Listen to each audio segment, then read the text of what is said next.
Hello दोस्तों, कैसे हैं आप सब। स्वागत है आपके बार फिर से। देखिए, दिल्ली पुलिस का एग्जाम नज़दीक है और जीएस जो कि रीढ़ की हड्डी है आपके एग्जाम की, आपको एग्जाम वही क्लियर कराएगा। ठीक है, उसमें आपको याद करने में दिक्कत हो रही है। ऐसे बहुत सारे मेरे पास मैसेज आ रहे हैं कि जीएस को कैसे हम याद करें, जीएस को किस तरीके से हम रिविज़न करें, कैसे पढ़ें ताकि हमारे वो याद रहे।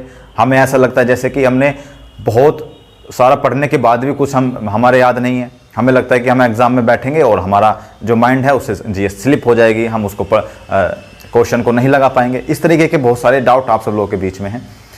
लेकिन आपको बता दूं कि ऐसी जो चीज़ें हैं ना, वो सभी के साथ होती हैं, वो केवल आपके साथ नहीं, वो सभी के साथ होती हैं। उससे उभरने के कई तरीके हैं। ठीक है, जीएस को किस तरीके से पढ़ना है, किस तरीके से रिवाइज करना है, किस तरीके से उसको याद रखना है, बहुत सारी चीज़ें हैं। अब एक एक चीज़ें करके सबको बताऊंगा, क्योंकि बहुत ज़्यादा समय आपके पास नहीं है एग्जाम के लिए, बहुत कम समय है। तो आपको ये चीज़ अगर आप अपना लेते हैं तो आपका जीएस अच्छे से स्ट्रॉन्ग हो जाएगा, आप अच्छे से उसको पढ़ सकते हैं और एग्जाम में अच्छे नंबर ला सकते हैं। देखिए, सबसे पहले तो आपको क्या करना है।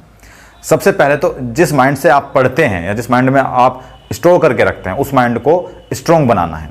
सबसे पहले तो आप मेडिटेशन सीखिए। सुबह 15-20 मिनट, आधा घंटा मेडिटेशन जरूर कीजिए एटलीस्ट। जब तक आपका एग्जाम ना हो जाए तब तक तो मेडिटेशन बहुत अनिवार्य है आप सब लोगों के लिए। सुबह बादाम भिगो कर रख दीजिए, सुबह छिलका उतार खा लीजिए, वो भी आपके माइंड को बहुत अच्छा पावर देता है।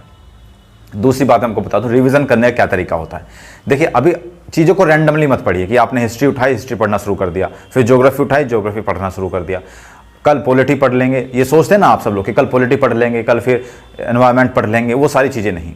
देखिए, कैसे तरीके से क्या तरीका होता है कि आप एक लिस्ट बनाइए। पहले एक दिन की लिस्ट बनाइए कि आज मुझे हिस्ट्री, ज्योग्राफी, पॉलिटी, जो भी टॉपिक्स हैं उन सबको एक लिस्ट बनाइए, उनको एक टाइम दीजिए कि मेरी हिस्ट्री स्ट्रॉन्ग है तो मैं हिस्ट्री को ज़्यादा टाइम नहीं दूंगा, कम टाइम दूंगा। मेरी जो पॉलिटी है वो वीक है तो मैं पॉलिटी को ज़्यादा टाइम नहीं दूंगा, कम टाइम दूंगा। इस तरीके से अपने अकॉर्डिंग हर सब्जेक्ट को टाइम दीजिए, हर सब्जेक्ट के लिए टाइम डिवाइड कीजिए। करंट अफेयर्स बहुत ज़रूरी है उसके लिए, तो करंट अफेयर्स को भी अच्छा टाइम दीजिए। ठीक है, तो इस तरीके से जब आप टाइम देंगे, जब आप उसकी तैयारी करेंगे, उसको रिवाइज करेंगे, उसको पढ़ेंगे, जब आप नेक्स्ट डे ऐसे ही टाइम टेबल के अनुसार पढ़ेंगे, तो पहले जो आपने कल का पढ़ा है पहले उसको रिवाइज करना है, उसके बाद आगे बढ़ना है, उसके बाद आप आगे पढ़ेंगे, तब जाके आपको रिवाइज होगा, वो पिछला जो है वो याद हो जाएगा। जब तीसरे दिन आप ऐसे ही पढ़ेंगे तो पिछले 2 दिन के पहले रिवाइज कीजिए, उसके बाद आगे बढ़िए, उसके बाद उसको याद करिए। तो इस तरीके से क्या होगा ना कि आपको साथ साथ में रिवीजन भी होता रहेगा और आप साथ साथ में पढ़ते भी रहेंगे। हर सब्जेक्ट को आप साथ लेकर चल सकते हैं। ऐसे नहीं करना है कि आज हमने पूरे दिन पॉलिटी पढ़ ली, फिर कल पूरे दिन हिस्ट्री पढ़ ली, अब तीसरे दिन तक जाते जाते शुरू में जो पॉलिटी पढ़ी थी वो भूल जाते हैं। तो इस तरीके से अगर आप पढ़ते हैं तो आपका पढ़ने का तरीका बिल्कुल गलत है। पढ़ने का तरीका समझिए किस तरीके से पढ़ना है। दोस्तों, आज हम बात करेंगे चक्षु प्रकाशन के दिल्ली पुलिस कांस्टेबल के लिए जो बुक आई है उसमें प्रैक्टिस सेट दिए गए हैं। 25 प्रैक्टिस सेट हैं, बहुत 3000 प्लस इसमें क्वेश्चन है, ऑब्जेक्टिव क्वेश्चन है, और 5 इसमें सॉल्व पेपर्स भी हैं। जो पूर्व में पेपर हुए उनके सॉल्व आंसर इसमें दे रखे हैं। देखिए, मैं आपको दिखा दूं किस तरीके के प्रैक्टिस सेट हैं। ये सब 5 जो हैं आप सब देख सकते हैं, सॉल्व पेपर्स हैं और बाकी सारे प्रैक्टिस सेट हैं इसमें। ये दिल्ली पुलिस 15/12/2020 में एग्ज़ाम हुआ था, ये इसके सॉल्व पेपर्स हैं और इसमें मैं आपको दिखा देता हूँ। ये जितने भी क्वेश्चंस हैं सबका वेल एक्सप्लेन करके इसमें आंसर दिया गया है।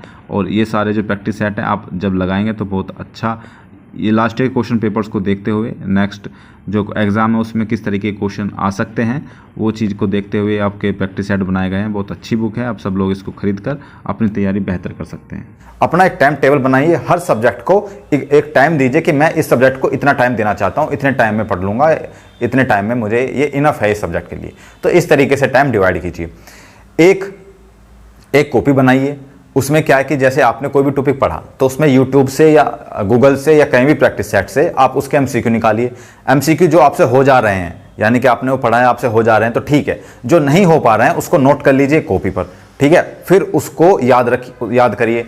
उससे क्या होगा कि आपके सारे एंगल से आपके एमसीक्यू कवर हो जाएंगे, फिर आपसे कोई क्वेश्चन छूटेगा नहीं, चाहे उस टॉपिक से कहीं से भी क्वेश्चन आ जाए। इस तरीके से पढ़ने की स्ट्रेटेजी रखिए और हमेशा दिमाग में ये रखकर चलिए कि इस टॉपिक से जो भी क्वेश्चन आएगा उसको छोड़ना नहीं है, वो मुझसे 100% होना चाहिए।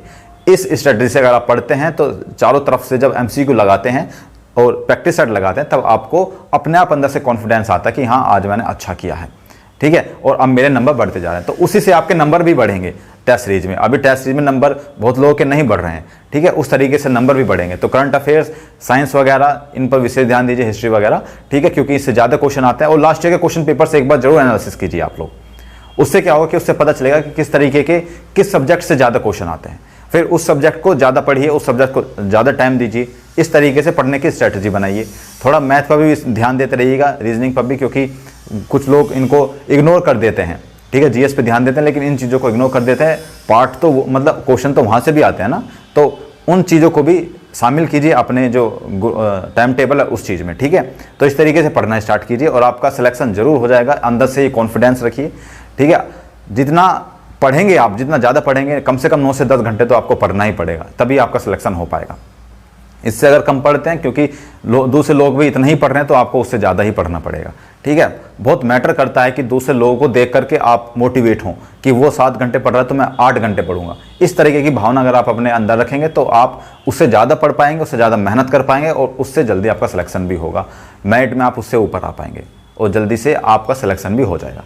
तो इस तरीके से पढ़ने की स्ट्रेटजी रखिएगा जीएस की, और इस तरीके से बहुत सारी चीज़ें मैं आपको आने वाली वीडियोज़ में बताऊँगा। तो मिलते हैं अगले वीडियो में, तब तक के लिए जय हिंद।